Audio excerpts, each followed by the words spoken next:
이제 우리 함께 하나님 말씀 보겠습니다. 히브리서 5장 7절입니다. 다 같이 주의 말씀 받들어 읽겠습니다. 다 같이 읽읍시다. 그는 육체에 계실 때에 자기를 죽음에서 능히 구원하실 이에게 심한 통곡과 눈물로 간구와 소원을 올렸고 그의 경건하심으로 말미암아 들으심을 얻었느니라. 아멘. 여러분 혹 이번 집회 때 이 말씀을 처음 보신 분들도 계시죠? 이 말씀을 처음 보시는 소감들이 어떠셨어요?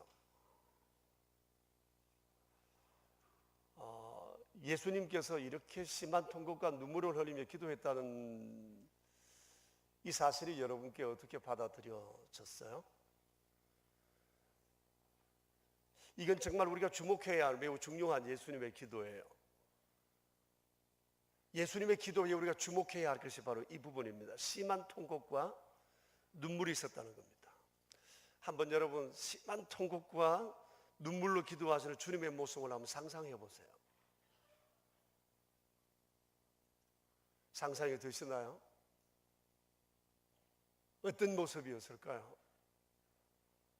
기도하시는 중에 또 기도하신 이후에 그렇게 기도하시고 하루를 시작하시는 주님의 모습은 어땠을까요? 주님이 기도하실 때 눈물을 펑펑 쏟았다. 통곡했다. 우리에게는 아주 생경스러운 모습일지 모르지만 주님은 사실 그렇게 기도하셨습니다. 어떤 사람은 이 경우가 마지막 날 예수님께서 십자가를 지시기 전날 밤 겟세마네 기도의 광경이었을 것이다. 그렇게 추측하기도 합니다만은 그것은 너무 협의적으로 본 것입니다.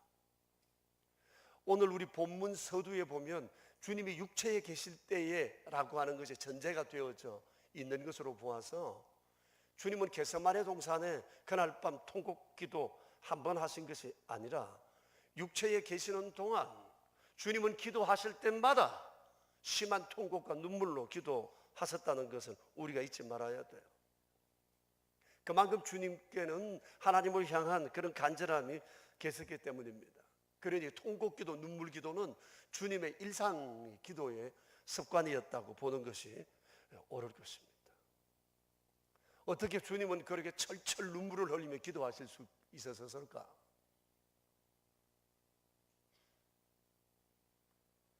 주님의 눈물은 긍휼로 인한 것이었어요. 우리가 아시지 않습니까? 우리 새벽에 주의 말씀을 묵상한 것처럼 주님은 육체를 입기 위해서 세상에 오셨어요. 도저히 육체를 입을 수 없는 분입니다. 그분은 거룩하시고 영원하시고 모든 것에 제한될 수 없으신 하나님이시기 때문에 그래요. 그런데 주께서 육체를 입으신 것은 허물과 죄로 죽어 저주받을 수밖에 없는 우리를 구원하시기 위해서 주님이 육체를 입으실 수밖에 없었어요. 그래서 주님은 세상에 오셔서 하나님 앞에 기도할 때 자신의 삶이, 자신의 십자가가 인생을 저주로부터 구원하는 효과적인 통로가 되기 위해서 하나님 앞에 간절히 기도드렸고 그것을 생각할 때마다 불쌍한 영혼들을 위해서 눈물을 흘리지 않을 수가 없었던 것 같습니다. 주님의 눈물과 통곡은 우리의 죄 때문이요, 죄인된 우리의 삶, 이대로 두면 안 되겠다고 생각하는 이 저주를 받을 수밖에 없는 인생을 생각할 때 이 긍휼이 북받친 막 그런 것으로 인한 눈물이었다고 말할 수가 있을 것입니다. 긍휼이 여기는 마음이 주님으로 하여금 통곡하며 기도하게 했고 이 통곡 기도가 하나님의 기도의 응답을 끌어내었습니다. 오늘 성경에 그랬죠? 죽음에서 죽을 수밖에 없는 인생들을 위해서 주님이 통곡과 눈물로 간구와 소원을 올릴 때 하나님께서 그 기도를 들으셨다고 말씀을 하세요. 이것이 통곡과 눈물의 기도의 힘이에요. 여러분, 우리에게 이런 기도가 있다면 세상에 어떤 것도 부럽지 않을 겁니다. 두려움도 없을 것입니다. 이 통곡과 눈물의 기도는 그 자체로 끝나는 것이 아닙니다. 우리도 경험을 해보겠지만 하나님과 나의 관계를 아주 견고하게 붙들어매는 띠와 같은 역할을 해요. 정말 주님 앞에 통곡하며 기도하고 나면 내가 주님 앞에 아주 바짝 다가간 느낌이 들어요. 주님의 가슴과 내 가슴이 같이 맞닿은 것 같고 얼굴과 얼굴을 마주보는 것 같은 느낌이 있고, 전에 그렇게 멀어져 보이던 주님과 내 관계가 아주 일체가 된 것처럼 하나가 된 것 같은 그런 느낌이 들어요. 그리고 마음에 굉장한 담대함이 생겨요. 두려움과 부러움도 다 사라지는 그런 놀라운 감격, 그것이 참 묘하게도 눈물 기도, 통곡 기도에 있다는 사실을 우리가 잊지 말아야 돼요. 자, 그렇다면 우리에게 통곡의 기도, 눈물의 기도가 있어야 한다고 하는 것입니다. 그런데 나는 어떻습니까? 내 기도에 통곡이 있습니까? 눈물이 있습니까? 아니, 통곡해보고 눈물로 기도해본 적이 있습니까? 있다면 언제인가요? 혹시 아련한 추억이 되고 있지는 않습니까? 그래서 여러분, 우리가 정말 통곡기도, 눈물기도를 주님의 길을 따르는 자로서 마땅히 우리 안에 채우려고 하면 행여나 내가 지금까지 지내오면서 통곡하고 눈물로 기도했던 적이 있다면 그때를 한번 생각해 보십시다. 어떻게 하면 나도 눈물기도 통곡기도 할 수 있을까? 거기에서부터 실마리를 찾아갔으면 좋겠습니다. 자, 여러분 한번 추억해 보십시다. 눈물로 기도했던 적 있으세요? 그게 통곡으로 이어졌던 적 있으십니까? 원래 우리 한국 사람들은 표현을 잘 안 하니까 난 그렇게 받아들이겠습니다. 자, 그렇다면 그때 왜 그랬습니까?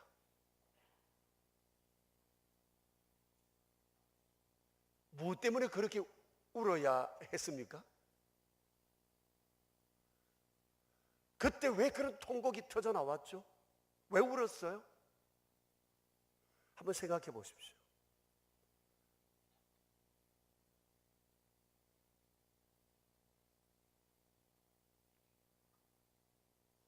왜 그토록 울어야만 했죠? 왜 통곡할 수밖에 없었죠? 그때 무슨 일이 있었습니까? 자, 그러면 옆 사람에게 자신의 통곡기도 눈물기도를 소개할 기회를 드릴게요. 옛 추억이니까 한번 얘기를 한번 해보세요. 아니면 그것이 최근에 내게 눈물과 통곡기도가 있었으면 그 얘기를 나누셔도 괜찮겠어요. 될 수 있으면 최근에 눈물기도, 통곡기도의 얘기를 해주면 좋을 것 같습니다. 자, 두 분씩 빙 둘러 앉지 말고 딱 두 분씩 짝 지어요. 복잡하게 너무 많으면 얘기하기도 어려우니까. 아니, 실실 웃기만 하지 말고 딱 붙어 옆 사람과 딱 붙어서 얘기를 좀 나눠봐요. 언제인지. 2층은 나무집 아닙니다. 2층도 같이 잠오실도. 제가 옆에 사람하고는 좀 봐가면서 앉아라 갑자기 좀 친한 사람하고 앉아봐요. 자, 얘기 좀 나눠보세요.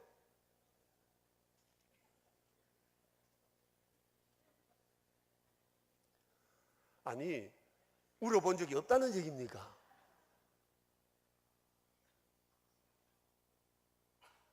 여러분, 정말 통곡해 본 적 없으세요? 이러면 저 충격받습니다. 여러분, 기도 그렇게 하세요? 기도해도 맨날 눈이 막 반들반들하고 바짝 마르고 용끝만 간단히 주로 그런 겁니까?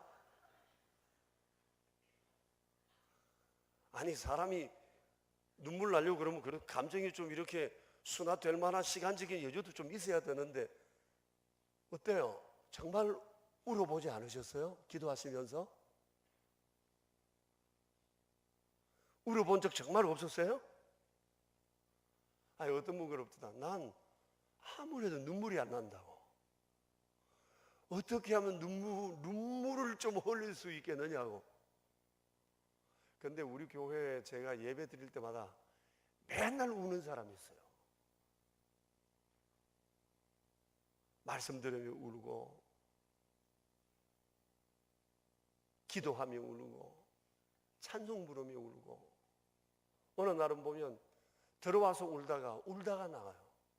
고개를 한 번도 들지 못하고 숙여 있어요. 두 종류가 있어요. 자면서 눈 감는 사람, 그분처럼 주의 감동에 깊이 빠져서 정말 얼굴조차 보지 못하고 아주 붉어진 얼굴로 눈물을 줄줄 흘리며 고개를 못 드는 사람, 두 종류가 있어요.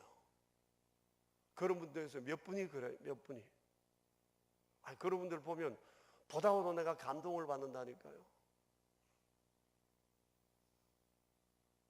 전에 제가 그랬지 않습니까? 저 뒤에서 예배 드리는데 제 앞에 앉아서 찬송 부르는 자매는 주 예수여 은혜를 내려주사하고 막 눈물을 펑펑 흘리고 수건 내가 막 닦고 이것도 안 돼가지고 그래서 왔는데 저는 구경했잖아요. 그래서 제 방에 가서 저도 똑같이 찬송 펴놓고 주 예수여 은혜를 내려주사 눈물이 안 나요. 그 자매는 눈물을 펑펑 쏟는데 제가 그날 정말 충격 많이 받았습니다. 내 믿음이 달았나? 너무 신앙생활 오래 하다 보니까 믿음이 달았나? 찬송을 부르는 것이 이거 습관으로 부르는 건가? 왜 그 자매는 찬송 한 절 부르면서 펑펑 우는데 나는 왜 그게 없지? 이게 제게 정말 큰 충격이 되었어요.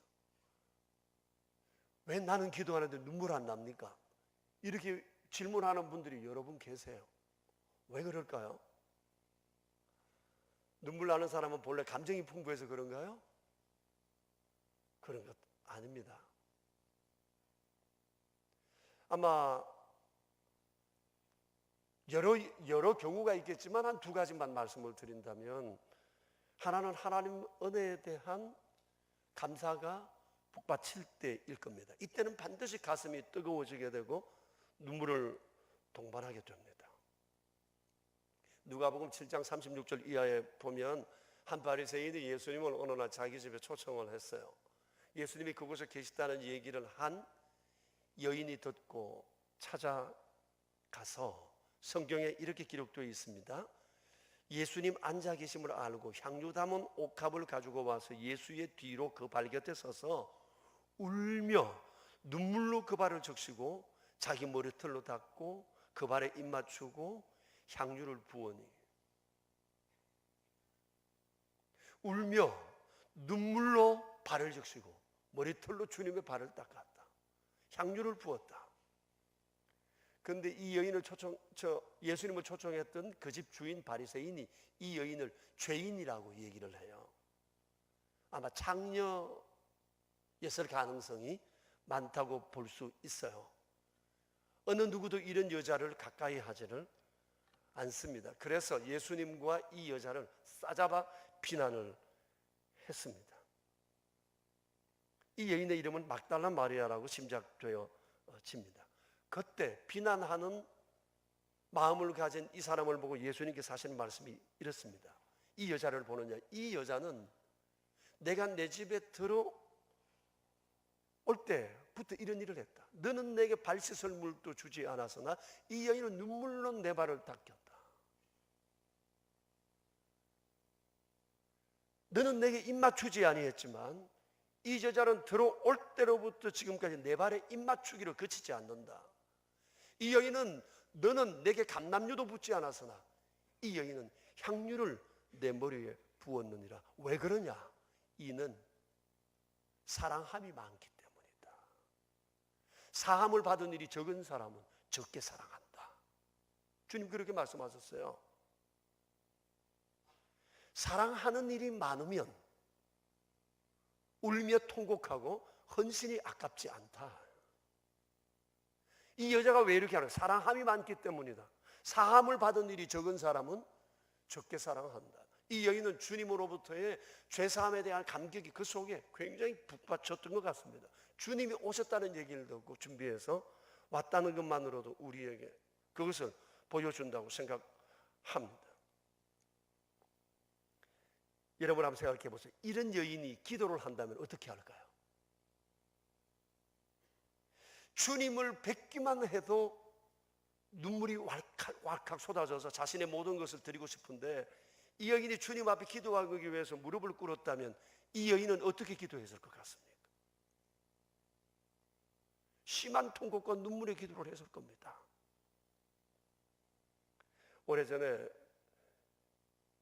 사라마구라는 사람이 예수의 제2복음이라는 책을 쓴 적이 있어요. 그 사람은 98년도 노벨 문학상을 받은 사람인데 그분이 쓴 책이에요. 예수의 제2복음이라는 책이었습니다. 그 당시에 신문에 굉장히 이슈가 되었던 그런 책이었어요. 막달라 마리아와 예수님의 만남을 소설로 꾸민 그런 것입니다. 소설이니까 역사적 사실에 기본적으로 기초는 했지만 작가의 상상이 많이 동원된 내용이었다고 볼 수가 있을 거예요. 2권으로 된 책입니다. 저도 그 책을 사서 봤는데 거슬리는 부분이 상당히 많아요. 신앙적으로 받아들이지 못하는, 보는 것만으로도 불쾌한 그런 내용들이 많았습니다. 그래서 2권을 읽고는 그냥 찢어서 책을 버리고 말았습니다. 보관할 가치는 없는 책이라고 생각했기 때문에 그랬습니다. 그런데 그 책을 읽다 보면 작가의 상상이지만 좀 주목해야 할 만한 대목이 있어서 여러분들에게 얘기 드리면 이런 겁니다. 예수님께서 가버나움을 지나시다가 어떻게 실수로 발을 다치셨어요. 주변을 둘러보니까 인적도 없는데 저 언덕 위에 한 집이 있습니다. 그래서 발걸음을 옮기셨어요. 그 집은 바로 문 남성들을 향해서 몸을 파는 막달라 마리아의 집이었어요.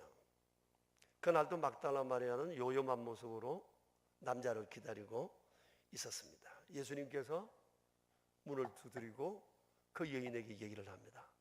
나 어떻게 하다가 상처를 입었는데 나 좀 치료해 줄 것이 있습니까?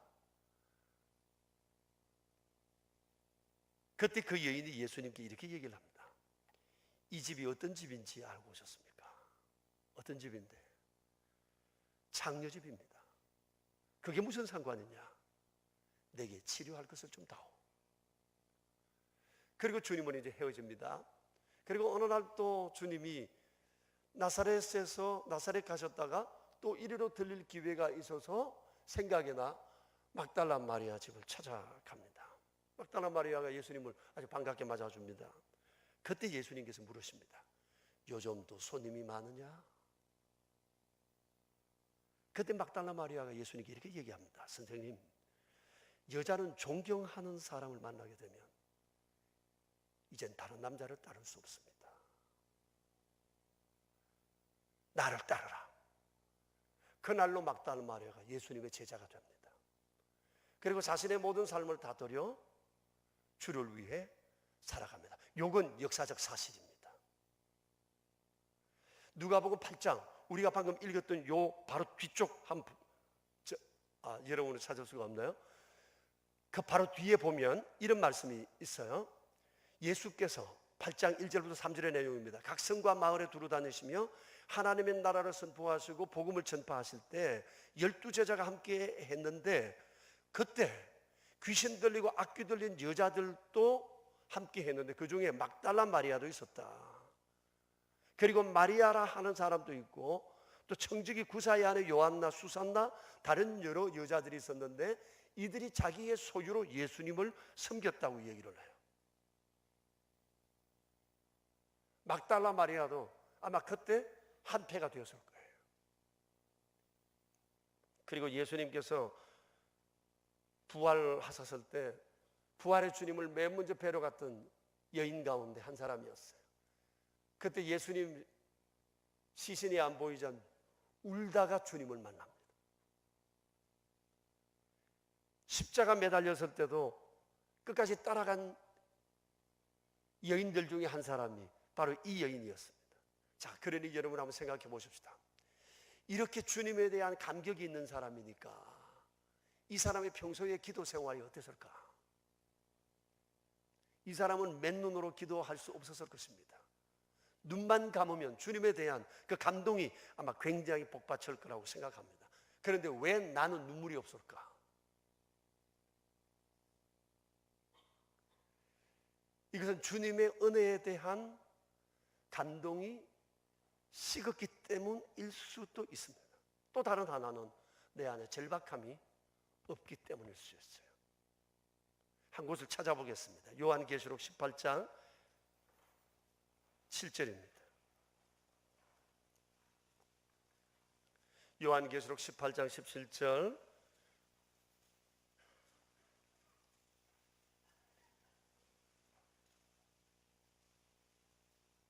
자, 우리 같이 한번 읽어봅시다. 그가 18장 17절 요한계시록 다 같이 읽읍시다.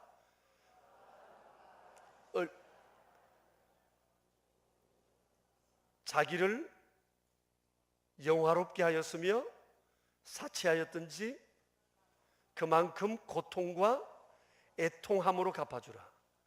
그가 마음에 말하기를 나는 여왕으로 앉은 자요 과부가 아니라 결단코 애통함을 당하지 아니하리라. 자, 여러분 요한계시록의 분위기 아시죠? 멸망되어질 세상과 구원받을 하나님 백성에 대한 말씀이에요. 지금 마지막 멸망될 세상에 대한 심판에 관한 내용입니다.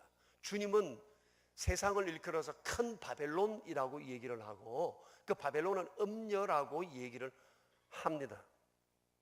그런데 여기 나오는 여왕은 이 멸망되어질 바벨론을 상징합니다.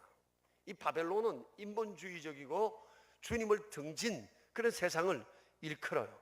자, 그런데 이 바벨론이 얘기합니다. 하나님을 모르는 세상 사람들이 이런 얘기를 한다는 거예요. 무슨 얘기죠? 나는 여왕으로 앉은 자요 과부가 아니라 결단코 울지 않는다.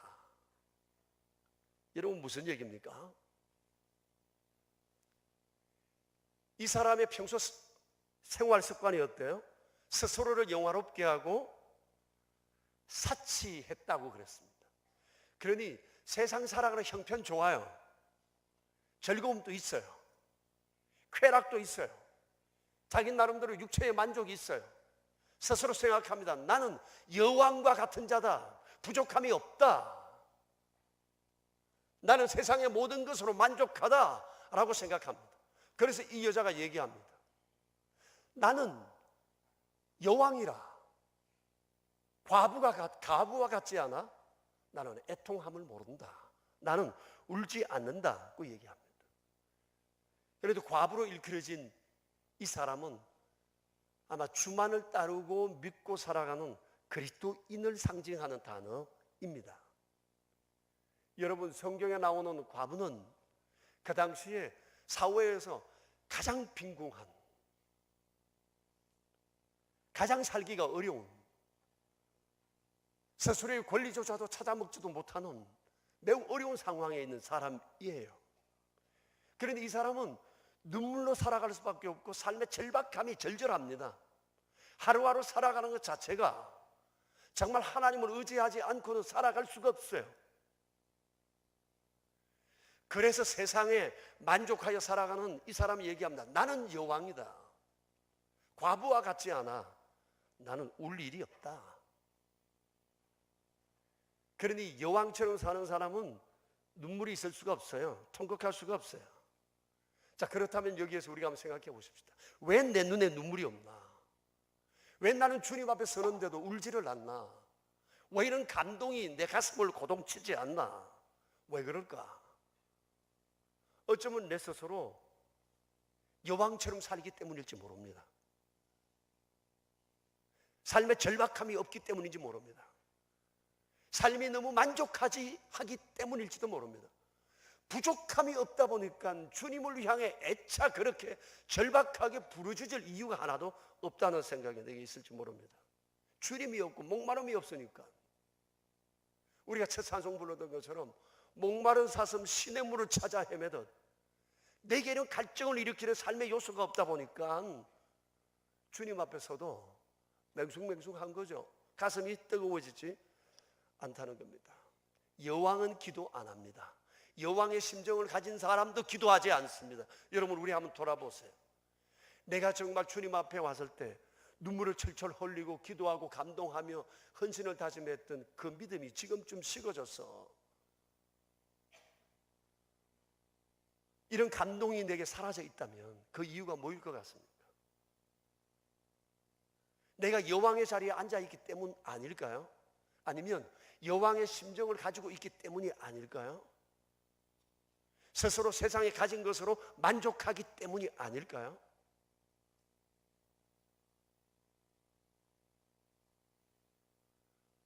어떻게 해야 하죠? 에베소 교회를 향해서 부활하신 주님 말씀하세요. 내가 어디서 떨어졌는지 생각하고 처음 사랑을 회복하라고 말씀합니다. 여러분, 그리스도인이라고 해서 매일 오늘 성경에서 말씀하신 것처럼 과부 이런 형태로 살아야 할 이유 없잖아요. 꼭 힘들고 어렵게만 살아야 할 이유가 없지 않습니까? 그래야만 감격이 쏟아지고 주님을 향한 절박한 마음을 내어놓을 수 있다면 이건 문제일 수 있을 거예요. 그러나 우리의 삶이 비록 여왕 같다 할지라도, 우리의 형편이 그렇다 할지라도 주님 앞에 설 때마다 우리의 마음은 좀 전에 했던 그 죄 많은 여인처럼 울면 눈물로 주님의 발을 닦일 수 있는 이런 감동이 우리 안에 끊임없이 일어날 수 있어야 되지 않겠습니까? 왜 나는 주님 앞에 설 때 눈물이 없을까? 통곡하지 않을까? 이유는 절박함이 없기 때문이고 주님의 은혜를 깊이 경험하고 있지 못하기 때문이고 그 믿음이 식었기 때문일 수 있습니다. 그렇다면 우리 안에 다시금 이것을 회복하기 위한 길은 없는 것일까요? 좀 전에 여러분에게 질문 드렸던 것처럼 언젠가 내가 기도할 때 정말 눈물로 통곡하며 기도했던 그때를 한번 생각해 보십시오. 그때 내 형편이 어려웠을 때일 수도 있지만 주님을 향한 은혜에 대한 감동이 그 어느 때보다도 컸을 때일 것입니다. 그게 중요합니다. 그걸 붙잡아야 합니다. 그래서 처음 사랑을 회복하라는 말씀, 그거 매우 중요합니다. 그래서 여러분, 저도 날마다 내 마음에 눈물이 메말라 갈 때 주님 앞에 서면 40년 전 그날을 늘 떠올립니다. 그때 내 인생에 혁명이 일어났던 그때, 주님을 영접했던 그때, 성령 충만했던 그때, 매일 눈물로 살았던 그때를 생각합니다. 그러면서 거기서부터 다시 기도를 시작하고 거기서도 다시 헌신을 꿈꾸고 거기서부터 다시 주님과의 관계를 재조정합니다. 목사도 어쩔 수가 없습니다. 한 성도는 찬송을 부르면 눈물을 흘리는데 목사의 눈에는 눈물이 안 흐를 수도 있어요. 그 자매는 내게 큰 충격을 준 자매예요.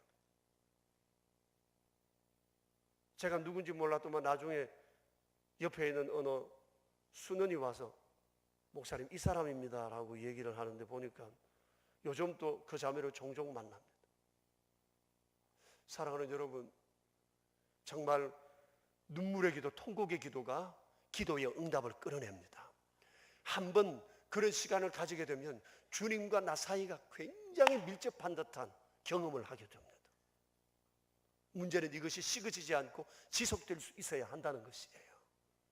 우리가 이걸 위해서 주님 앞에 기도했으면 좋겠고, 이런 사모함이 우리 안에 끊임없이 일어날 수 있도록 우리가 주의 은혜를 다시 한번 되새겼으면 좋겠어요. 이제 우리의 눈에도 눈물로 기도하는 이런 은혜가 있게 되기를 축복합니다. 은혜를 사모하는 자에게 반드시 주님 그 은혜를 주실 줄로 믿습니다.